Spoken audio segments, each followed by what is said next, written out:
Hello everyone. Last के lecture में हमने भारत आने वाले सभी यात्रियों का विवरण देखा, डिटेल में बात की। अब जितने भी क्वेश्चन कम्पिटेटिव एग्जाम में आए हुए हैं ट्रेवलर्स के ऊपर, उन सारे क्वेश्चंस को करेंगे। सो इजी क्वेश्चन से मैंने शुरुआत की है। अगर आपने पहले वो वीडियो नहीं देखा है जिसमें मैंने इन चीज़ों को डिटेल में बात की है, तो डिस्क्रिप्शन बॉक्स चेक कर लीजिए, वहाँ पर आपको लिंक मिल जाएगा। देखिए क्या बोला जा रहा है। जो फाहियान है, जो कि चीनी यात्री था, किसके दरबार में भारत आया था। तो मैंने आपको ये बताया था कि जब आप यात्रियों को पढ़ते हैं तो सबसे ज़रूरी बात यही होती है कि किस राजा के दरबार में वो विजिट किए थे, वो सबसे इंपॉर्टेंट बात है। सो डायरेक्टली आंसर है इसका ऑप्शन बी, चंद्रगुप्त द्वितीय। सो मैं क्या करूँगा, क्विकली रिकैप भी करवाता चलूँगा चीज़ों को। हालांकि मैं आपको रिकमेंड करूँगा कि आप पहले वो वीडियो देख लीजिए, क्योंकि वहाँ पर मैंने बहुत सारे ट्रेवलर्स के ऊपर बात की है, जिससे इन फ्यूचर भी क्वेश्चन बनेंगे। जब मैंने चाइनीज़ ट्रेवलर के बारे में बताया था, तभी बताया था फाहियान के बारे में। फाहियान चंद्रगुप्त द्वितीय विक्रमादित्य के दरबार में आए थे। इनका टाइम पीरियड जरूर ध्यान रखिए, 5th सेंचुरी का है। उसके बाद इत्सिंग की बात की थी, फिर ह्वेनसांग की बात की थी। ह्वेनसांग हर्षवर्धन के दरबार में आए थे। H for Xuanzang, H for Harshvardhan, ऐसे करके आप याद रख लीजिए। और जो बच गया फाहियान वाला, वो विक्रमादित्य के साथ है, चंद्रगुप्त सेकेंड जिसे कहते हैं।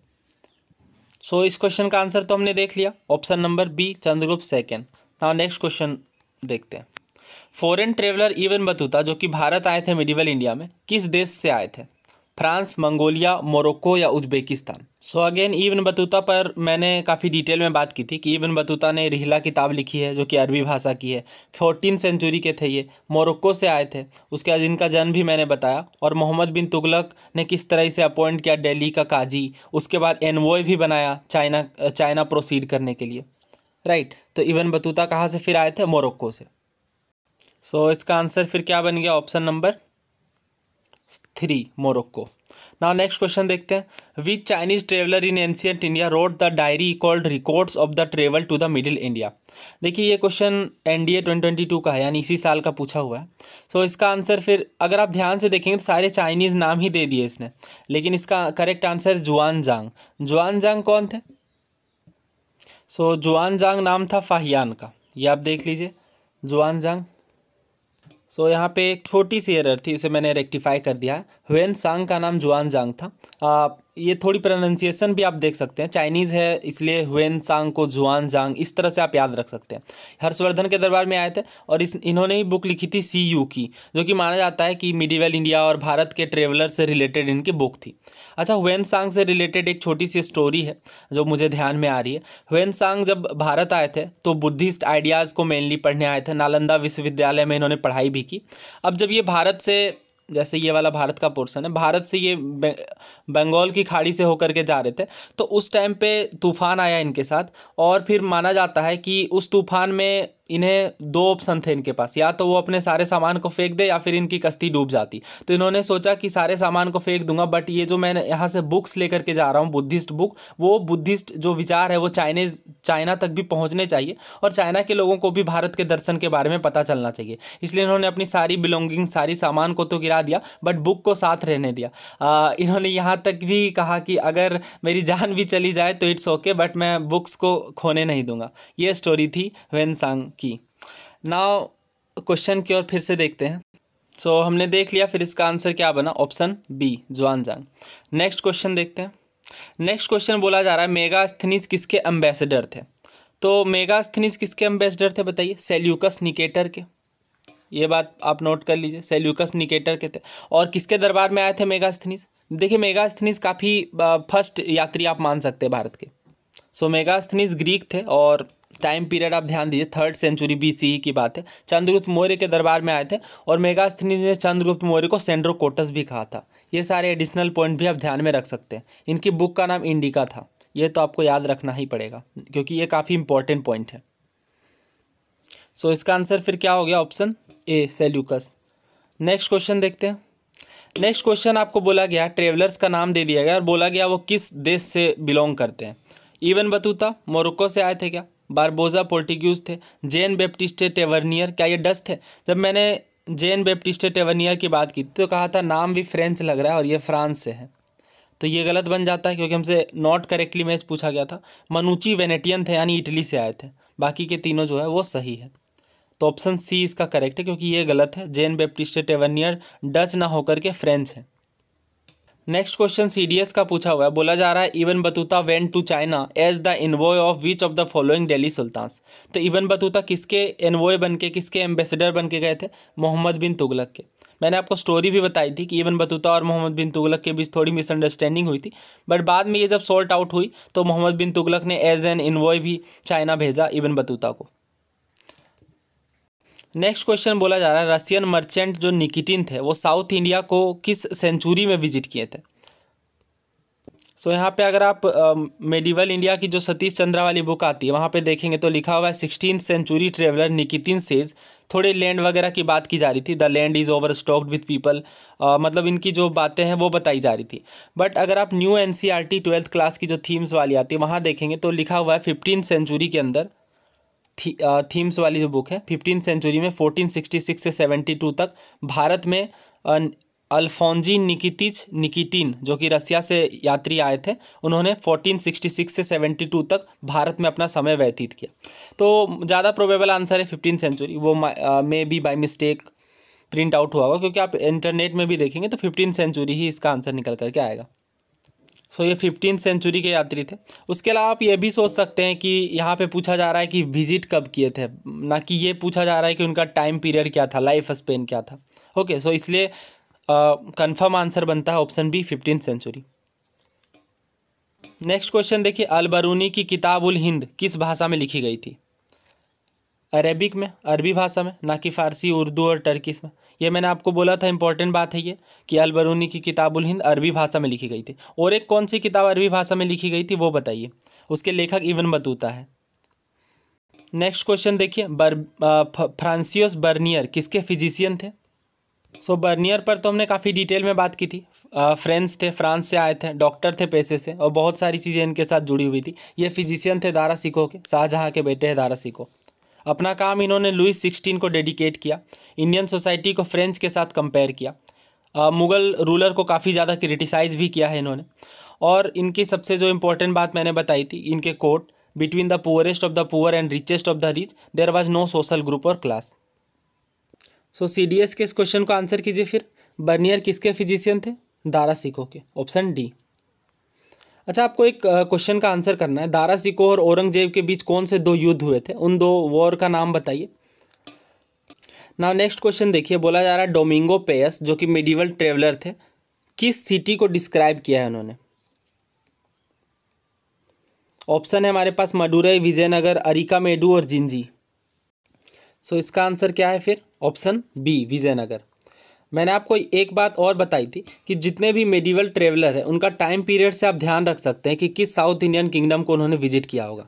14th-15th सेंचुरी के आसपास वाले जितने भी ट्रेवलर्स आए हैं वो विजयनगर किंगडम को ही विजिट करेंगे ऑब्वियसली, क्योंकि विजयनगर किंगडम ही उस टाइम पे साउथ इंडिया में एक प्रबल साम्राज्य के रूप में था। ना नेक्स्ट क्वेश्चन बीपीएससी का करते हैं। बोला गया मोरक्कन ट्रेवलर इब्न बतूता के अकाउंट्स को किस नाम से जाना जाता है? ऑप्शन है हमारे पास रहला, सुबलुल असा, तारीख़ रसीदी या रियाज उस सलातीन। तो ये तो इजी क्वेश्चन है, रहला इस बुक का नाम है। मैंने बहुत ही डिटेल में लास्ट लेक्चर में बात की है इस बुक के ऊपर। रहला बुक किसने लिखी? इब्न बतूता ने। नाउ नेक्स्ट क्वेश्चन देखिए, ये क्वेश्चन एनसीईआरटी के अंदर नहीं है, इसलिए मैंने सोचा यहाँ से कवर कर लेते हैं इन फ्यूचर अगर क्वेश्चन रिपीट हुआ तो। फ्रेंच ट्रेवलर टेवर्नियर ने 17th सेंचुरी में जो बनारस के घर बने हुए थे वाराणसी के, उसको किस वे में डिस्क्राइब किया है? क्या ब्रिक एंड मड के बने हुए थे, स्टोन एंड थेज के बने हुए थे, वुड एंड स्टोन के बने हुए थे, या ब्रिक एंड स्टोन के? सो इसका आंसर है option D, brick and stone के बने हुए थे। थोड़ी यूनिक बात है, स्टोन वाली बात लग रही है, बट फिर भी जो ऑफिशियल आंसर है वो ऑप्शन डी है, जो कि करेक्ट है। ब्रिक एंड स्टोन के घर इन्होंने बताए हैं। नाउ नेक्स्ट क्वेश्चन बोला जा रहा है, कौन से यूरोप के यात्री अब भारत आए पर भारत से कभी यूरोप दोबारा नहीं लौटे? बारबोजा, मनुची, टेवर्नियर या बर्नियर? सो जब मनुची पर मैंने बात की थी उस टाइम पे बताया था कि मनुची जो है वो इटली से आए थे, वेनेटियन थे, पेशे से डॉक्टर थे। बुक लिखी थी इन्होंने स्टोरिया दो मोगोर, यानी मुगल इतिहास के बारे में लिखी हुई थी। उसके बाद इन्होंने अपना पूरा जीवन लगभग भारत में बिताया और फिर ये यूरोप कभी नहीं रवाना हुए। तो इसका आंसर फिर क्या बनेगा? मनुची, ऑप्शन नंबर बी, मनुची। सो ये सारी ही चीज़ें लगभग आप थीम्स वाली एनसीईआरटी में पढ़ सकते हैं। यहाँ पे बोला जा रहा है कि पर्टिग्यूज राइटर की जब बात आती है तो सबसे पहले डुआर्टे बारबोजा, जो कि इन्होंने काफ़ी साउथ इंडिया के बारे में डिटेल अकाउंट्स लिखा है। उसके बाद 1600 के बाद कुछ फ्रेंच ट्रेवलर भी भारत आए, जिसमें जीन बैप्टिस्टे टेवर्नियर थे, जो कि एक फ्रेंच ज्वेलर थे जिन्होंने 6 बार भारत की यात्रा की। उसके बाद इटालियन डॉक्टर मनुची जो है वो कभी यूरोप रिटर्न नहीं हुए और भारत में ही बस गए। ठीक है, तो ये भी मैंने आपको दिखा दिया। अच्छा, उसके बाद बर्नियर के बारे में पढ़ लेते हैं, हालांकि मैंने वो सारी चीज़ें कवर की है स्लाइड्स में। फ्रांसिस बर्नियर जो कि फ्रेंच मैन थे, डॉक्टर थे, पॉलिटिकल फिलोसोफर थे, हिस्टोरियन थे। बाकी तरह भी भारत मुग़ल एम्पायर वो आए थे अपॉर्चुनिटीज़ की तलाश में, बेटर काम की तलाश में, और भी बहुत सारी चीज़ें एक्सप्लोर करने के लिए। He was in India for 12 years from 1656 to 1668, और बहुत ही मुग़ल कोर्ट के साथ क्लोजली एसोसिएटेड थे। फिजिशियन थे दारा सिकोह के, ये पॉइंट देखिए, यहाँ से 2-3 बार क्वेश्चन बना है। Physician to prince Dara Shikoh, the eldest son of emperor Shahjahan, and later as an intellectual and scientist with Danishmand Khan. ठीक है, जो कि एक आर्मेनियन नोबल थे। तो काफ़ी सारे काम से जुड़े हुए थे। एक तो ये फिजिशियन थे ही, उसके बाद इंटेलेक्चुअल और साइंटिस्ट के रूप में भी इन्होंने काम किया। नाउ नेक्स्ट क्वेश्चन देखते हैं, ये भी सीरियस का है। बोला जा रहा है so much is wrung with from the peasant that even dry bread is scarcely left to fill their stomach. यानी बोला जा रहा है कि किसानों से इतना ज़्यादा ले लिया जाता है कि इनके पास सूखी रोटियां भी नहीं बचती अपने पेट भरने के लिए। ये किसका कथन है? Who among the following European traveller had made the above statement about the condition of peasantry in the Mughal empire. Mughal empire के बारे में किस यूरोपियन ट्रेवलर का ये कहना था कि किसानों के पास इतना कम बचता है कि सूखी रोटी से भी वो अपना पेट नहीं भर पा रहे हैं। देखिए, पेल्सियार्ड के बारे में मैंने बात की थी। पेल्सियार्ड जो है जहांगीर के दरबार में आए थे। पॉवर्टी के बारे में इन्होंने काफ़ी कुछ लिखा है कि पॉवर्टी काफ़ी ज़्यादा थी। Can be depicted accurately described only as the home of stark want and the dwelling place of bitter woe. उसके बाद इन्होंने ये कहा था so much is wrung from the peasant that even dry bread is scarcely left. Okay, तो ये मैंने last के लेक्चर में कवर किया था। क्या आंसर है फिर इसका? पेल्सियार्ड। एनसीईआरटी के बॉक्सेस काफ़ी ज़्यादा इंपॉर्टेंट होते हैं। 12th क्लास की थीम वाली एनसीईआरटी की बॉक्स से ही ये क्वेश्चन बना था। बोला जा रहा है पेल्सियार्ड एक डच ट्रेवलर थे। उसके बाद इन्होंने बर्नियर की तरह ही बहुत सी बातें की। बर्नियर के बारे में भी मैंने आपको बहुत सारे कथन बताए थे कि वो बहुत ज़्यादा शॉक्ड थे भारत में पॉवर्टी को देख के। उनका ये कहना था कि भारत में मिडिल क्लास एग्जिस्ट नहीं करती है, या तो जो राजा है वो काफ़ी अमीर है और जो आम जनता है वो काफ़ी गरीब है। तो इसी तरह से इन्होंने कमेंट किया था भारत के बारे में, poverty so great and miserable that the life of the people can be depicted or accurately described only as the home of stark want. तो ये मैंने कवर कर लिया। उसके बाद इन्होंने ये भी कहा था so much is wrung from the peasant that even dry bread is scarcely left, यानी सूखी रोटी भी मुश्किल से बचती है। तो इसका फिर आंसर क्या बनता? Pelsaert. Option number A is correct here. Okay, now next question देखते हैं। Which European traveller had absorbed, किस यूरोपियन ट्रेवलर ने यह कहा था Hindu women can go anywhere alone even in the most crowded places and she need never fear the impertinent looks and jokes of the idle loungers. ये चीज़ NCERT के अंदर नहीं है। स्पेक्ट्रम वाली बुक जब आप पढ़ेंगे तो वहाँ पे व्यू करके बॉक्स बना रहता है, वो भी काफ़ी इंपॉर्टेंट होता है। उसी के अंदर लिखा हुआ है कि एबे डुबियस जो थे वो 19th सेंचुरी में इन्होंने कमेंट किया था कि एक हिंदू वुमेन कहीं भी जा सकती है, इवन भीड़ भाड़ वाले इलाके में भी, और उसे डरने की कोई ज़रूरत नहीं है। ये किसका कॉमेंट है? एबे डुबियस का। ठीक है, अब देखिए ये जो बॉक्सेस है ना स्पेक्ट्रम के अंदर, उससे काफ़ी ज़्यादा क्वेश्चन बने हुए हैं एनडीए, सीडीएस और इवन यूपीएससी में भी। तो उन सारे बॉक्सेस को एक साथ में, इंपॉर्टेंट जितने भी व्यूज़ है उन सारे बॉक्सेस को मैं एक साथ कवर कर लूँगा। फिर इसका आंसर क्या बन गया? Option D, Abbe J A Dubois, right. Okay, now next question. Next question civil services 2018 का है। बोला जा रहा है कि which one of the following foreign traveler elaborately discussed about diamonds and diamond mines of India, यानी किस यूरोपीय यात्री ने या किस विदेशी यात्री ने भारत के डायमंड और डायमंड माइंस के बारे में डिटेल में बात की। तो मैंने आपको बताया था कि टेवर्नियर जो थे वो पेशे से जेम मर्चेंट थे और इन्होंने फ्रांस के राजा को ब्लू डायमंड भी सेल किया था और इन्होंने काफ़ी ज़्यादा डायमंड्स पर बात की थी। इसका आंसर फिर क्या बना? Option number B, Tavernier. Next question देखिए, बोला जा रहा है हुएन सांग जो कि भारत आए थे, उन्होंने भारत के बारे में काफ़ी कुछ लिखा। इस कंटेक्स्ट में कौन कौन सी बातें सही है? पहला बोला जा रहा है the road and river route were completely immune from robbery. क्या यह पॉसिबल था? हमने देखा था कि काफ़ी सारी जगहों पे रॉबरी भी हो रही थी और इवन हुएन सांग को ही लूटा गया था। नेक्स्ट बोला गया एज रिगार्ड पनिशमेंट, तो ये तो गलत बन जाता है। एज रिगार्ड पनिशमेंट, वैसे भी आप सोच सकते हैं इस स्टेटमेंट को, अगर आपने ये चीज़ें डायरेक्टली नहीं भी पढ़ी है तो, कि it is not completely immune.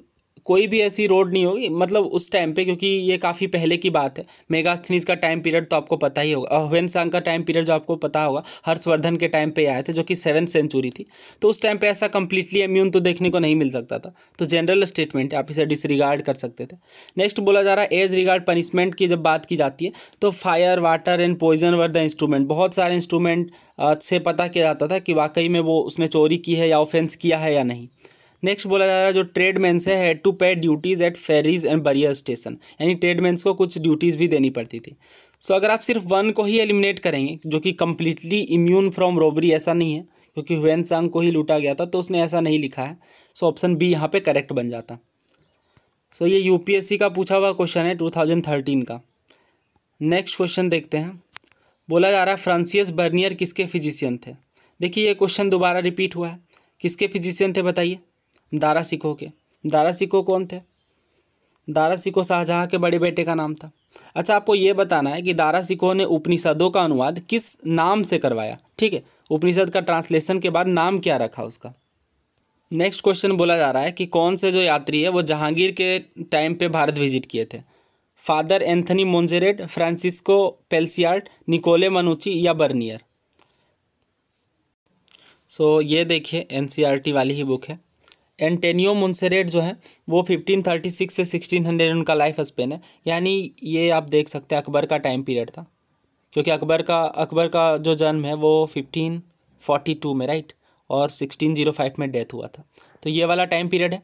उसके बाद फिर बोला गया है पीटर मुंडी, जैन बैप्टिस्ट टेवर्नियर और बर्नियर, ये जो तीनों हैं इनका टाइम पीरियड क्या होगा? 1600 से लगभग 1688 की बात की जा रही है, यानी शाहजहाँ से लेकर के औरंगजेब वाला टाइम पीरियड। वैसे मैंने इसको कवर भी किया हुआ है, आप स्लाइड्स में पढ़ेंगे तो फिर ये पता चल जाएगा। पेल्सियार्ट जो है वो जहांगीर के दरबार में आए थे। सो इसका आंसर क्या बन गया फिर? Option B Pelsaert. Father Anthony Monserrate Akbar के दरबार में आए थे, अभी मैंने बता दिया। बाकी के दोनों आपको कमेंट करने हैं, निकोले मनुची और फ्रांसिस बर्नियर किसके दरबार में आए थे। नेक्स्ट क्वेश्चन देखिए, who among the following foreign traveller is not correctly match. Okay, Al Biruni Uzbekistan, Peter Mundy China, Ibn Battuta Morocco या मार्को पोलो इटली। आपको जो है वो यात्रियों और उसके देशों का जोड़ी दे दी गई है और बताना है आपको कि कौन से करेक्ट नहीं है। सो अल बरूनी उज्बेकिस्तान बिल्कुल सही है। फर्स्ट ही लेक्चर के फर्स्ट स्लाइड में ही हमने बात की थी, अल बरूनी उज्बेकिस्तान से आए थे। पीटर मुंडी क्या चाइना नहीं, पीटर मुंडी जो है वो ब्रिटिशर थे, 17th सेंचुरी में ईस्ट इंडिया कंपनी के साथ आए थे। इब्न बतूता क्या मोरक्को से थे? बिल्कुल सही है। मार्को पोलो इटली से थे, हाँ बिल्कुल सही है। सो फिर हमने देख लिया इसका आंसर क्या बना, ऑप्शन सेकेंड, क्योंकि नॉट करेक्टली पूछा गया था। सो ना यूपीएससी सीएससी के इस क्वेश्चन को आंसर करिए। बोला गया है कुछ पर्सन के नाम दिए गए हैं और उनकी क्रोनोलॉजी आपको सेट करनी है। फाहियान, इत्सिंग, मेगास्थनीज, ह्वेनसांग। तो मेगास्थनीज मैंने आपको बताया था काफ़ी पहले, 3rd सेंचुरी BCE के हैं लगभग। किनके दरबार में आए थे? चंद्रगुप्त मौर्य के। सो यहाँ से अगर हम लोग 3 को देखें, किस किस ऑप्शन में हमारे पास 3 पहले में, फर्स्ट और सेकंड में, तो ये तो सेकंड, थर्ड और फोर्थ एलिमिनेट हो गए।